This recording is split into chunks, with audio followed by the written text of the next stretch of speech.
This video definitely didn't turn out the way I imagined. Twice. Now, if you'd rather skip my preamble and get straight into the good stuff, feel free, timestamps are provided. Originally, I wanted to build what could be considered a peak AMD PC. I paired the 7900 XTX, which despite being an older RDNA 3 card, is still technically atop of AMD's current lineup, including RDNA 4 GPU offerings, with a 7800 X3D CPU. That's arguably the second best gaming processor available today, only edged out by its newest sibling, the 9800 X3D.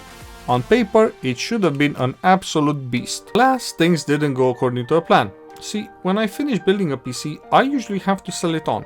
Otherwise, I have to move house just to have space to sneeze. Or do anything else, really. And although all the hardware was solid, AMD driver situation was disastrous. I'm honestly shocked by how poorly AMD handled this. Whoever shelled out over $1,000 for this car brand new not too long ago must be feeling the pain.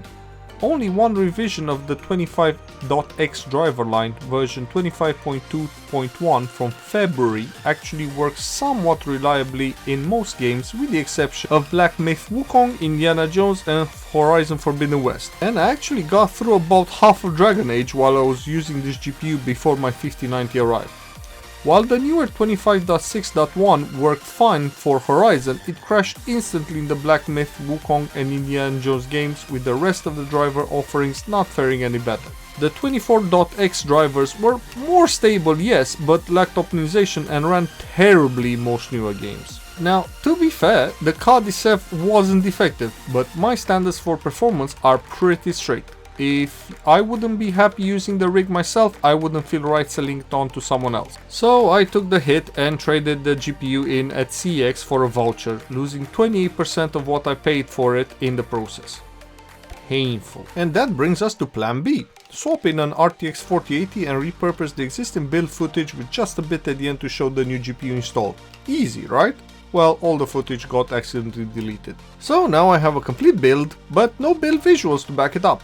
Thankfully, I still have the original benchmarks for a 7900 XTX, and I think you can guess where this is going if you haven't read the title yet. Before we dive into all of that though, here's a quick run through the rest of the system. The PC is housed in a brand new King 65 case and cooled by a frozen Warframe AIO, blessed by Ted of course. It's got 32GB of Trident Z memory clocked at 6000 MHz CL30, with everything sitting atop an Asus X670 Prime motherboard paired with a 2TB NVMe drive from Toshiba, or Kioxia if you prefer. The whole setup is powered by a Corsair RM850W PSU, which won't even flinch regardless of which GPU you throw at it. And now let's jump into the comparison. On the right side of the screen you'll see the RTX 4080 and on the left the Radeon 7900 XTX.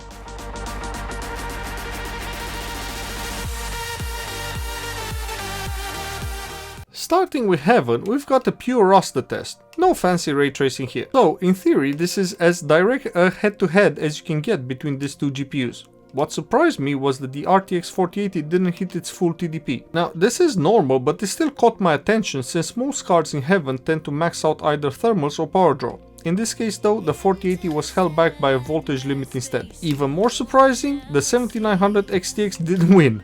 Technically, it was a tie, separated by just 0.5%, but I genuinely expected the Radeon to dominate this one, especially considering how often it goes toe-to-toe and sometimes even beats the 4090 in raster. Next up is 3D Mark, specifically the Speedway test, which is heavily ray tracing dependent.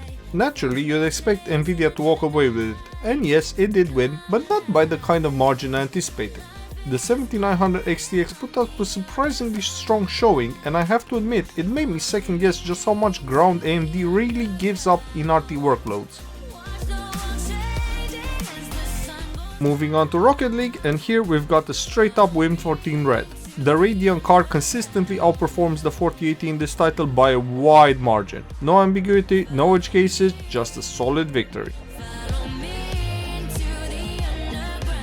And then there's Fortnite, which was laughably close. Neither GPU clearly pulls ahead. However, there's one wrinkle. The RTX 4080 was using DLSS while the 7900 XTX ran with TSR set to Epic. And from what I could see, TSR actually looks slightly more detailed to my eyes. So even though the numbers are similar, I'm inclined to give AMD the moral victory here.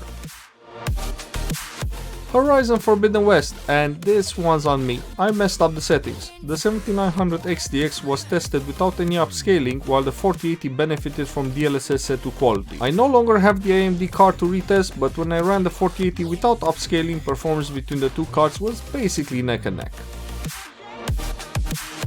Black Myth Wukong is unfortunately just broken on Radeon. Once ray tracing is enabled, the game crashes constantly and performance jumps around like mad. It's not a fair comparison, and honestly, this just reinforces how shaky AMD drivers can be.